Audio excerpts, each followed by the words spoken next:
Hello, everybody.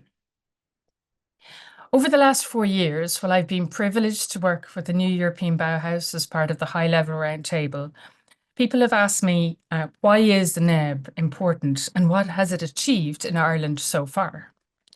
And I have many different answers to these questions, but they always begin with the radical, magic beating heart of three equal and interlocking values that are beauty, sustainability, and inclusion.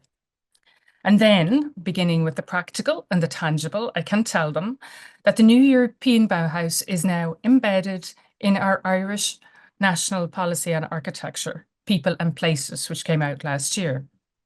I can tell them that the DigiNEB principles are now used as criteria for award funding for local authorities through the Thrive programme, and that this has meant that local authority staff have been offered training in the DigiNEB Compass and the DigiNEB Toolkit and how to apply it in projects that they want to see developed in their areas. I tell them about our work in the UCD Centre for Irish Towns, in a small town in the west of Ireland, in a project called Ripple, where a team of architects, an engineer, an artist, a local politician, worked with a very disadvantaged community to co-design and co-create a climate-resilient garden that attenuates flood water while also providing a haven for humans and for more than human species. And then I tell them how, building upon that project, we continue this work in the same town to further test and scale out this process to reduce flood impact and water pollution throughout the town while co-designing beautiful and inclusive public laneways and public space. I tell them about Building Change, a project that brings all schools of architecture in Ireland together to transform our curricula in architectural education to address the dual challenges of the housing and climate emergency. Our graduates will lead the way in regenerative, inclusive, post-carbon design of the built environment. I tell them that the DigiNEB is not just a box-ticking, greenwashing exercise, but is in fact a new paradigm and that it is rigorous and evidence-based. It is on the ground and local, connected specifically to the people of the place. But it is also boundaryless and broad. It is transdisciplinary, crossing boundaries of design, engineering, politics, and citizen engagement, co-benefiting from each other's knowledge, experience, and expertise. It is inspiring. It must be irresistible and impactful, and it requires trust. It is open and generous.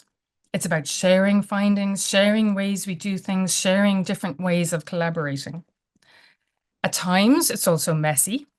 It resists easy containment or single one-size-fits-all solutions in favor of pluralism, and it accommodates dissent, and that this is a good thing. It offers hope in the midst of what are concerningly darkening and warming and less reliably stable days. Because it isn't all smiley faces and sunny skies, and because all of these qualities of the DigiNEB are also immensely fragile. A tiny shift thousands of miles away can threaten a year's worth of work, building trust with a vulnerable community. And so the DigiNEB must be resilient. It must expect system shock. It must be prepared to counter false narratives and to remain calm in the shadow of lobbies who may try to block out voices of reason. 4 years ago, there was a wave of change that was building, but we're seeing right now how that very wave, which seemed full of energy at the time, is also under threat. So what can we do? We can stay calm, we can carry on, we can, very importantly, stay connected and build this distributed network.